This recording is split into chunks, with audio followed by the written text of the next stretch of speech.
Good morning and welcome to the regular Board of County Commissioners meeting. Today is Tuesday, February 3rd. We do begin each of our meetings with an invocation, and this morning we have Mr. Raymond Pettit from Outside the Gates Worship Center. We do invite you to stand and join us. Good morning, ladies and gentlemen. Let's go to the Lord.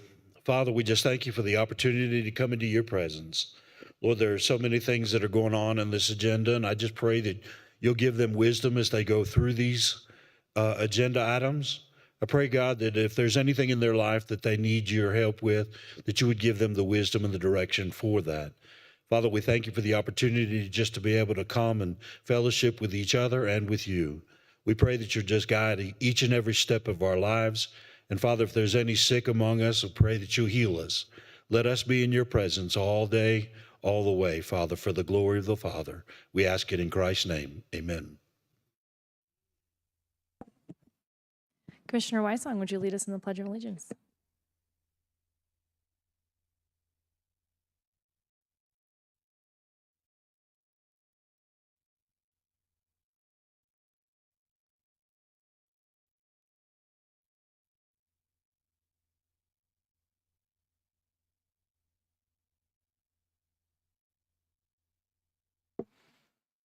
Item 3. Item number 3 is staff emergency items, and I'm unaware of any staff emergency items today. Item 4. Item number 4 is changes, postponements, and notice of the next meeting. I'm aware of one change to today's agenda.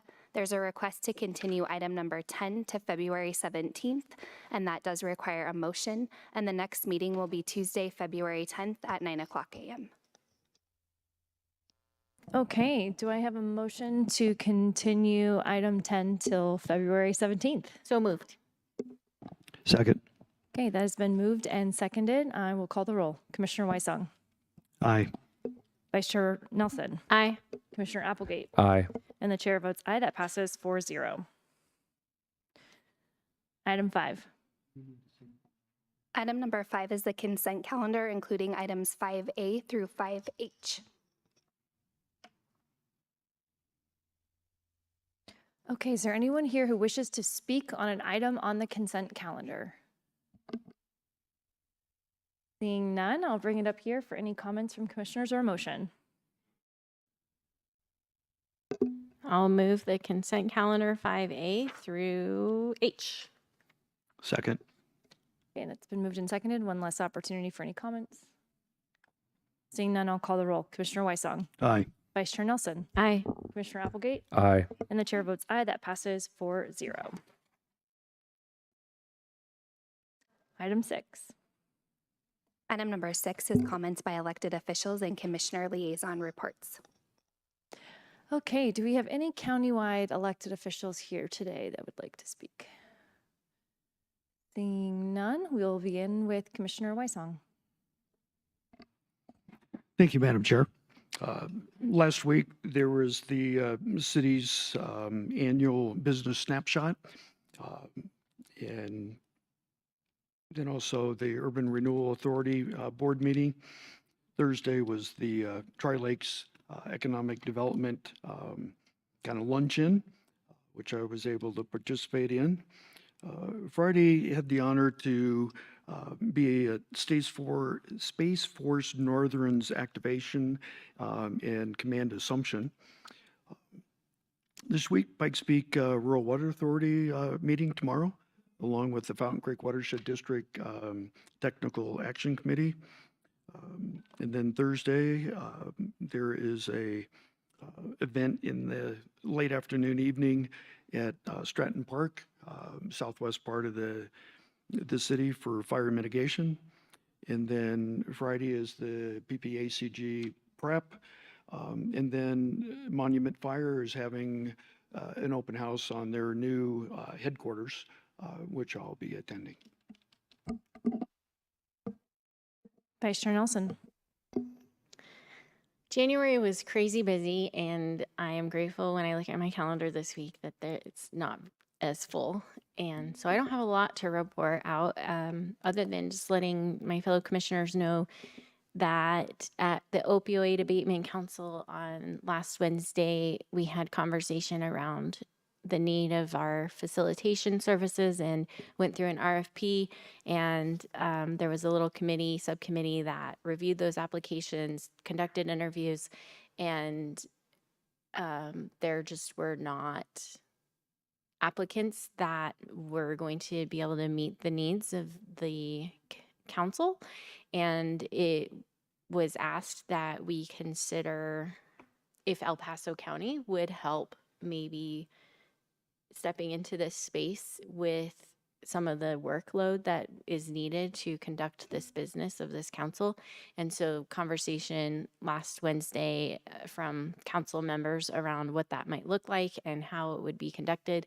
Our attorney for El Paso County, Kenny Hodges, serves the council, and so it's not a new concept that to say for a website design and build and maintenance, El Paso County already has many resources, as that example shows. And so rather than contracting out to a separate organization, El Paso County is willing to step into that space and provide those kinds of services and then be, bill against the council for those when they are serving in that way. So just wanted to update you. Commissioner Geithner can definitely chime in on that as well. She was part of that conversation. And I think we've had two different facilitators over the last few years, and it just has not gone well. And so we're going to try something a little different with bringing it under El Paso County's resource availability. And that's all I have this morning. Thank you. Commissioner Applegate. Thank you. Yes, as well as my other commissioners, I attended the business snapshot, or formerly known as State of the Chamber, on Wednesday.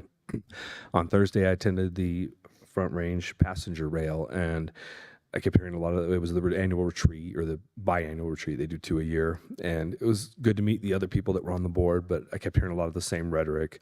We're putting the cart before the horse. This feels rushed. Why are we in such a hurry with this? They're trying to meet deadlines that were set, and right now it just seems like the time frame is a little unreasonable. But I want to continue to kind of hear what this board has to say and see kind of where we can go with the planning. And I think the rumor is they're floating around. They're thinking about a ballot initiative here soon. So look for something on your ballots come November pertaining to that. And yesterday, I attended a ribbon cutting for American Systems. They're a defense contractor that moved in, and they're over at the Peak Innovation Parkway, so just south of the airport. It was really good to see they're building that out, and they had something. And right now, they've got kind of a shell of a building, but they should be built up and ready to move in here in the next 6 to 12 months. So it's looking good for them. So that's all I have. I appreciate Commissioner Nelson talking about that facilitation piece. I've been part of the Opioid Council since the beginning, and we have struggled a bit with our facilitators not completing their contracts. So I think this is a good move towards accountability so that the council can actually focus on the work at hand, and looking forward to that. I'm really grateful to county staff for being willing to step in and do work that we were not expecting to do, but want to be part of the solution. In particular, our deputy CFO, who is a big part of continuing to make sure that the Opioid Council runs smoothly, and has done that as the fiscal, in our role as a fiscal agent, but will now be taking on some of this additional work. So looking forward to hopefully seeing some improvements there.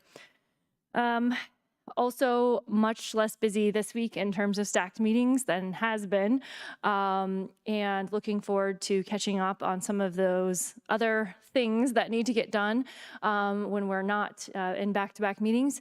In particular, we of course will continue engaging with legislation as it's introduced at the state legislature. I do have CCI steering committee meetings this week, which take up quite a bit of time, both for the actual meetings themselves on Thursday and Friday, as well as preparation for those meetings to get familiar with the bills that we're going to be voting on. And great staff does a great job of helping prep for that. So special thanks to our government affairs team for all the work that goes into that to make sure that not only commissioners are weighing in, but we have the opportunity to talk to staff and get their expert expertise speaking into what's happening in those things. Well, some of these bills are very complicated, and we're grateful for all the work that goes into that. It is very busy in that regard this time of year. It's a good time. Every year when we're during the legislative session, it's a bit stressful. There's always a ton of bills that come down. We're very concerned about affordability, very concerned about the impact on counties. We talk a lot about unfunded mandates and how those affect us here. The state's budget is not in good shape, and oftentimes that leads them to want to do things anyway and ask someone else to pay for it. And that creates a lot of issues here. It can make it very difficult for us to continue our priorities when that happen. So we'll be keeping a close eye on that. And I'm hopeful that maybe legislators are paying a little more closer attention to what is going on in Colorado right now with many of the business regulations, employment regulations, the things that we have seen in the last several years. We've watched Colorado go from a state that had a top economy and was a top place for business to dropping down very significantly to the lower end in terms of being competitive. And so that's very concerning. I hope they're paying attention to that, as well as the fact that the news that we now have more people moving out of Colorado than in, and that's a really bad sign. And so I hope that legislators are taking note of that and realizing we can't keep going forward with legislation the way that we have been rapid firing this at our community. Businesses need time to catch up. They need to be able to, run successful businesses, and a lot of fees and a lot of regulations, no matter if they are intended for good purposes, can kill our economy, and that's not good for anybody in the long run. So I'm really hopeful that they will look to those things, and I know I will certainly be reminding them every opportunity we get. So with that, we will move to item 7. Item number 7 is community service organization reports, and there are none. Item 8. Item number 8 is public comment on items not scheduled on the agenda. And Madam Chair, I'm aware of one person signing in today to speak.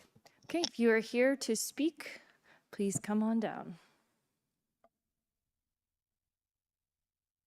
Hello, Chris Mattini, Chair Geithner, Vice Chair Nelson, Commissioner Applegate, and Weissong. Thank you for having me. I'm been up in front of you before representing myself. Today I'm representing myself, but also Citizens Project that I volunteer for. As you may know, Citizens Project is a local, nonpartisan nonprofit founded in 1992, focused on voter education, voter advocacy, equity, inclusion, and justice in our communities. And I'm here in response to a topic Commissioner Weissong brought up on January 13th, the regular meeting, namely redistricting. I'm in your district, by the way, Commissioner Weissong. And I come with a request and an offer to help.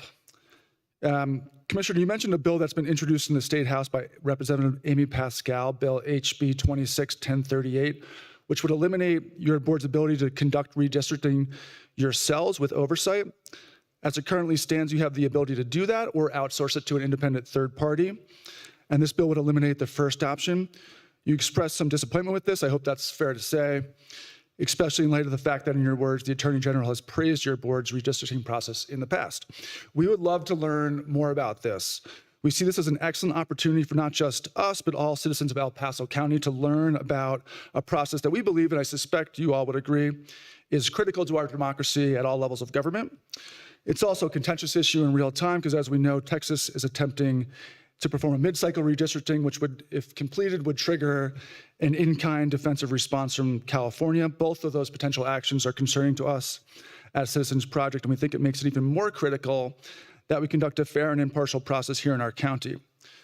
Full disclosure, we're aware that there has not been a non-Republican on this board for over 50 years, and that too is concerning, but that's also history, and we do not assume anything about your current process. We would genuinely like to hear more about it, why the Attorney General believes it is strong and why you oppose the bill, and what might have been different about the process and the results in 2023 had this proposed law been in place. And perhaps as a way of doing this so that all interested citizens could learn more, perhaps time spent during one of these meetings or a forum or some sort of written document about the process that could be published, and maybe such a document already exists. And I'm here to offer my assistance as a volunteer if I can be of any. In conclusion, we at Citizens Project invite you to embrace a redistricting process, whether performed by you or a third party, that is above and beyond the current legal minimum requirements. And we believe that would go a long way to fostering public trust and building bridges in a time when that is much needed. I'll follow up with an email so you have my contact information in case I can be of any help. Thank you very much. Is there anyone else who'd like to speak during public comment today on an item that is not on the agenda? Okay, seeing none. And I'll just state for the record, as a gentleman asked for information, it says he said he's going to follow up with an email, and I'm sure our government affairs staff can provide you with information. That law was changed just a couple of years ago, which forced us into that process, and it was quite extensive. So I'm sure they can provide the existing law around that and what that process looked like. I actually believe Citizen Project was involved, but we'll get that information to you when you send that email. Okay.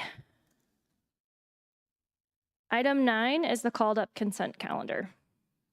Sorry, I guess I should let the clerk read that in. Item number 9 is the called up consent calendar, and there are no items called up today. Thank you. As a reminder, we did have a motion on item 10, so we are on item 11. Item number 11 is department and committee reports, non-action items. 11A, 2026 Paving and Preservation Program, Jack Ladley, Executive Director, Department of Public Works, and Joshua Palmer, County Engineer, Department of Public Works. Good morning. Good morning, Commissioners. Josh Palmer, County Engineer.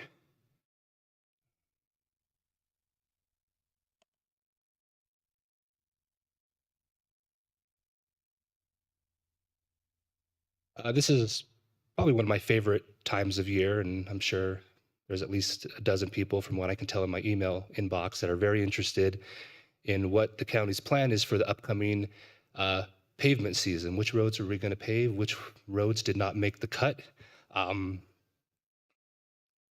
So that's what I'm here today to share with you is our plan for 2026 and our paving and preservation program.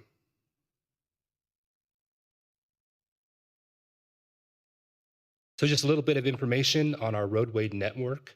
You may often see how we measure our roadway infrastructure in one of two ways, typically centerline miles or lane miles, and it's really just kind of depends on what we're trying to capture. Lane miles is typically just twice the amount of centerline miles that you would see. So centerline is point A to point B, the distance from point A to point B, whereas lane miles is really a better measurement of the actual surface area of a roadway that we're trying to measure. So you can see based on, so in parentheses is where we were in 2024 and 2025. So you can see we've added slightly to our paving roadway network, and that's pretty typical. It fluctuates a little bit. Sometimes when we've had a lot of new development that's been accepted, we'll see an increase in our roadway network. Sometimes, like in 2023, where we annexed a good portion of Mark Sheffel to the city, you may see a decrease. So it's pretty common year over year to see a slight increase or decrease. But over time, we expect that to just keep growing as the county grows and builds. So our paved roadway network saw a slight increase in 25, but our gravel roadway system, again, pretty common, didn't see any increase as far as our own infrastructure. What we are really focusing on, and what we've really focused on the last couple of years, is preservation. Historically, we've gone in and spent the money needed to repave or rehabilitate our roads, but really the best bang for our buck is to make sure that we are doing a good job of preserving the roads that we have and keeping the good roads good. So you can see in this chart here, we measure the condition of our roadways, the health of our roads, in what's called a pavement condition index, PCI. So it's a scale of 0 to 100, but really it's a scale of good to failed. Our goal is to keep the roads in that good to satisfactory category as long as possible, because it's easier to maintain a road than it is to replace a road. And you can see that very beginning of the graph there, the orange is where you would see an original pavement. So brand new pavement is obviously in the good category. If you don't do any sort of preservation, it falls off pretty quickly. And once you hit that poor to very poor category, preservation does not really benefit a roadway, and you've gotten to the point where you need to rehab or rebuild the road. But the lines in blue show what happens when you properly preserve a road. Over time, you're able to keep those roads in a good category longer, prolonging the need to rehabilitate or rebuild a road, which is much more costly. And feel free at any point during this presentation to interrupt me or ask questions. I'm just going to add a bit of commentary here. I really appreciate what you're sharing here, but I want to kind of put this in context of what we experience here and what the public may help them to understand this. Sometimes we'll get a call and say, why are you paving this road? It looks like it's in better shape than this road. Why aren't you doing this one over here? And this is part of the explanation of that, is understanding that we kind of have to look at those failed roads differently than we have to preserve at the same time that we're working on those failed roads. So it's not really a, that we're not looking at the failed roads, but we don't want to let these other ones fall into failure so that we have more of those to deal with. And so if you are seeing something happening and you think they just did this a few years ago, that is likely a result of this preservation so that it doesn't fall into the type of repair that other roads may be in now that have to be, that require much more labor intensive and expensive processes. So thanks for letting me interject. No, that's a very great point. I mean, overall, when we talk about the PCI, that's really a measurement of the entire roadway network. But we look at it, really, we break it down more granular, and we talk about different preservation types, rehabilitation, reconstruction. So we look at it granular as far as how we plan and how we budget our monies. The overall holistic health of our roads is important, but we want to break it down. So you're 100% right. Just because a road was paved a few years ago doesn't mean you may not see that preserved sooner than other roads. I know there's been a focus in the last several years on making data-driven decisions. So for the first time in 2022, we did a complete 3D assessment of our roadway network. We used technologies like laser crack measurement, ground penetrating radar, and LiDAR to get a three-dimensional understanding and data set to analyze our roads and help us make long-term plans. So we did it in 2022, and we just finished in the end of 2025, and we're in the process of kind of breaking down the data, and it'll help us project out our future plans and how we're going to build on capitalizing on data and software and technologies. So it's just a breakdown. Like I mentioned, we measure our roadway health in pavement condition index. Our goal has been since 2022 a 1-point increase in PCI year over year. And we've hit that every year. We've actually exceeded that every year. And really, what I want you to get from, I would like for you to get from this exhibit is it's the breakdown of our roads, in which category they fall into. But our goal is really we want to increase the percentage of roads that are in that green and yellow category, because those are the roads that are still in pretty good condition that would benefit from a much more cost-effective preservation approach. And you can see in 2024, our PCI was just under 71, and it increased almost actually more than an entire point in 2025, and our goal is pretty similar for 2026. And again, just a different way to digest the same information. You can see our increase year over year in our PCI values. So here's some examples of the preservations technologies that we work with. This isn't all of them. They are all often very similar, but they have very distinct differences, and we apply them on a location and a needs-based analysis. So slurry seals, chip seals, cape seals, these are all different types of preservations. Then you start getting into the more robust rehabilitations like full depth reclamation. And full depth reclamation is where we actually grind up the existing asphalt, mix it with the subgrade that exists there, create a new roadway bed, and then pave on top of that. So not quite reconstruction, it's still a more cost-effective approach. And myself, I really, just in general, I really disliked waste. Full depth reclamation is a good way to take care of those roads that have exceeded preservation, but really taking advantage and not wasting material. That is still pretty good to use. Just some examples from the last couple of years, just kind of going around the county. An example of a chip seal on Myers, cape seal on Martingale, a slurry seal on Antelope Ridge, and then on Foxtail Meadow out there in Falcon behind the Walmart, we did a full depth reclamation on that road, and it's very black and it looks very pretty. Just the very interesting part, and really start getting into the benefit of preservation.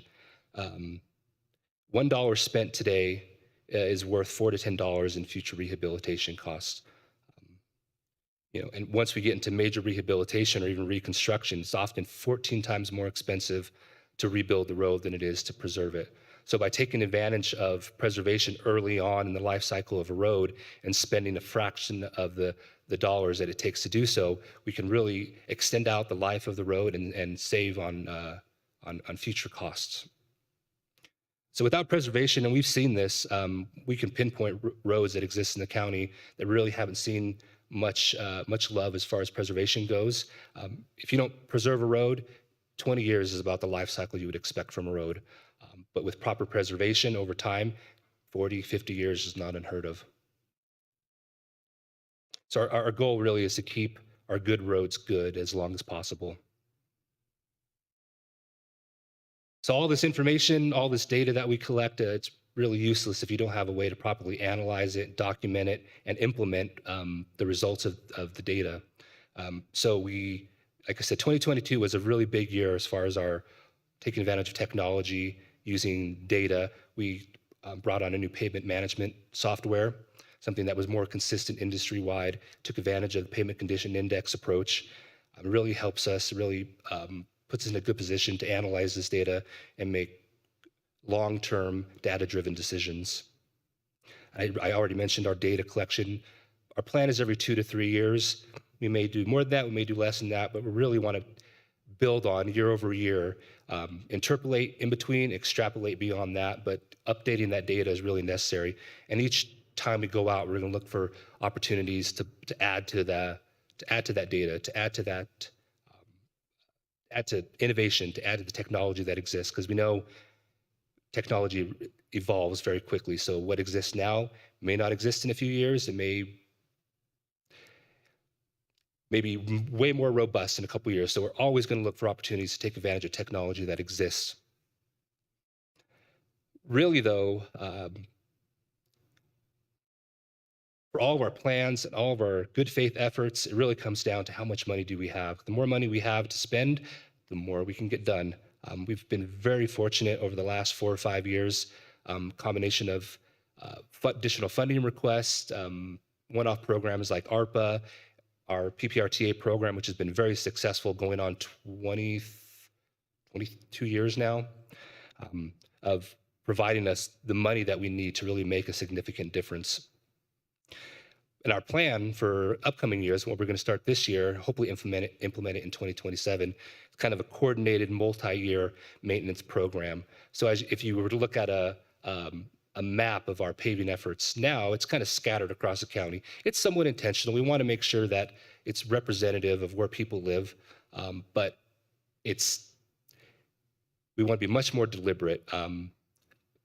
Other successful jurisdictions take advantage of, maybe a quadrant system where they start working and you work in a circular pattern. And one year a section may be focused on preservation and the next year may be paving. So not only does this help us be more transparent and predictable, but it also takes advantage of phasing. If a contractor is able to work in a concentrated area, they don't have to spend all the money on relocation or mobilization. They can be more consistent. They can maybe set up plants in a certain location, but that's our goal for 2027, is to have this multi-year maintenance program established that takes advantage of all these different efficiencies. So this is a breakdown of our paving program. The first column is what we plan to do in 2026 versus what we did in 2025. And then the lane miles and the percentage per district of the lane miles in that district that are going to see benefits of paving in 2026. And likewise for preservation. Oftentimes, if you see a district that in a given year may be heavy on paving, may be light on preservation, and the inverse is also true. So just because you're not seeing a lot of influence on paving in your district, that may be a year that we're really hitting it hard for preservation. But it's pretty balanced, and that's intentional. And here we are in our process, kind of to the finish line, pending any comments or feedback from from the commission today. Our plan is to begin construction in April. If we keep getting the weather that we've had lately, we may be able to start in March. If we get a late storm, we may have to wait till May, kind of weather dependent, but April is usually our over-under on when we plan to start paving. I'd be more than happy to answer any questions you may have.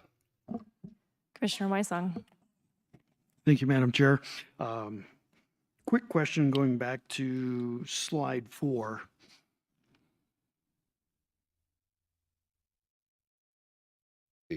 One, two, three, four. It's the pavement condition index. You're on 2, 3, next, up, there we go.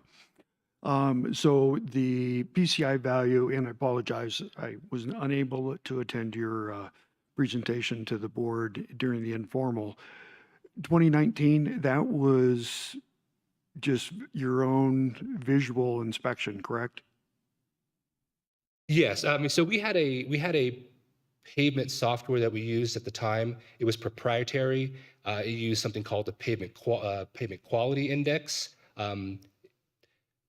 It was specific to the technology that we were using, so we switched to a more broad and more widely used pavement management system that took advantage of PCI, which is an industry standard. So, Okay. kind of a little bit selfish too, because 2019 was the last year before I started at the county. So I really wanted to highlight where we were before I started. And so 23 actually showed the newer software, the newer technology that you're using to conduct the pavement. Correct. Yeah. So that was the analysis. first year that we saw the improvements using PCI. Okay. And then go back to page 8, which is your data collection zoning. Oh. The data. 8, yep, 8, keep going. 6, 7, 8, there we go. Just a question. The software that the county purchased for you guys in 22, is that software adaptable by adding modules that would allow more predictive modeling, kind of like utilizing the AI, the road base, the soil underneath, anything else that you have done or you know about that might be able to give you even more detailed analysis for, okay, we can, every 2 to 3 years, we can run the physical analysis. But is there something that is either coming or proposed down the road of taking that to that next level of being able to, you know, maybe push that physical analysis from 2 to 3 years? I know 95% of that answer. Dan, does Pavement Express have an option to utilize AI? I'm so sorry to ask you to do this, I'll but answer. yeah. I'll repeat his answer. Okay, yeah, we just want to get it on the record. yep. So however you guys would like to do that.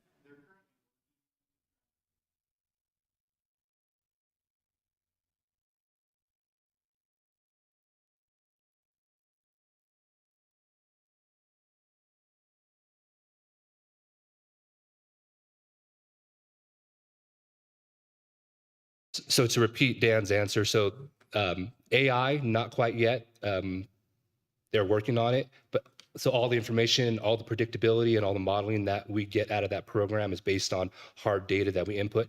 There's a lot of options, a lot of, I guess, modules that you would call it that are available, a lot of flexibility in the software. AI is not quite there yet, though, but from what Dan says, they are working on it. Okay, great. It's just understanding what potentially is coming because that's just a win-win. Thank you. I'm gonna have our county administrator has something to add. Josh, if you could maybe, if the public's interested in if their road's being paved or the road lists, I don't think it's in the presentation, but it's on our website. Is that correct?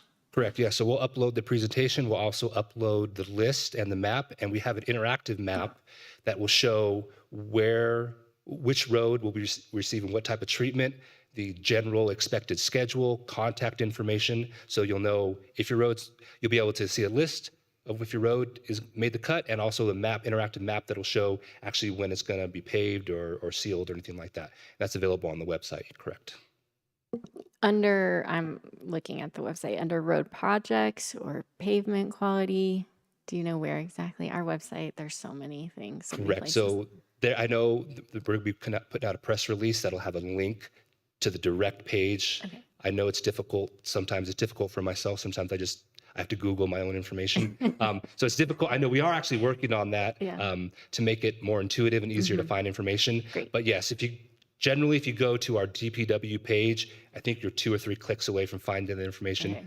But the press release will have a direct link to Great. that. As I am out talking to citizens, roads come up a lot. And so for me to be able to say, go here on the website and you can look it up is really helpful for us as commissioners. As we're And I'd be more than talking. happy I can send the commissioners an email with just a direct link that will take you right there, that if you wanted to share it, it'd be 1 click away, assuming you don't lose my email Great. in your Thank inbox. you. Thank We might you. need a QR code to that link to carry Yeah. around in our pocket. Put it on the Citizen Connect card. Like, yeah. question about roads? Scan this.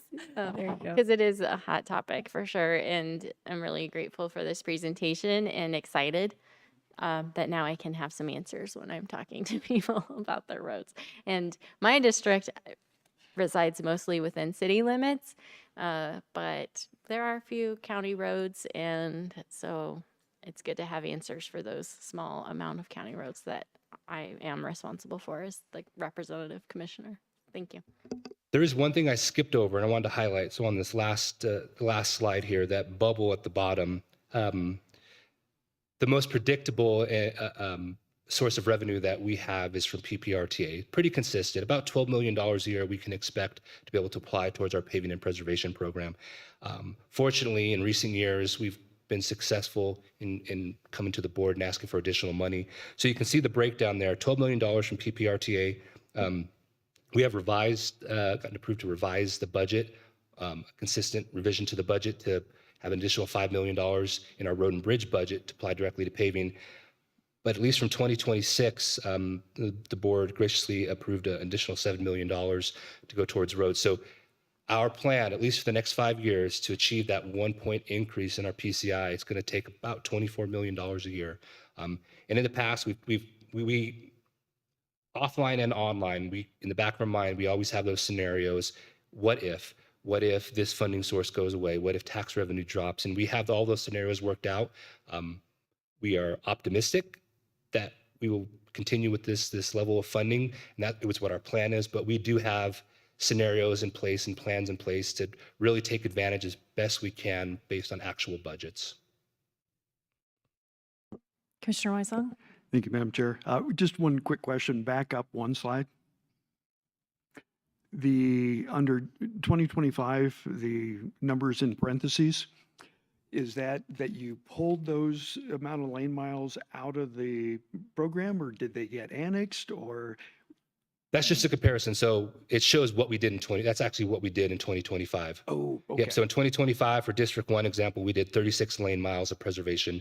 And so that's where you can kind of see in comparison what we did last year versus what we plan to do this year. Okay, thank you. Okay, I just want to add, appreciate you pointing out those 2019 numbers. I was elected in 2020 as well, so you and I both came on board here at the same time. So we'll let everyone decide what that means, right? Yes, you can draw your own conclusions.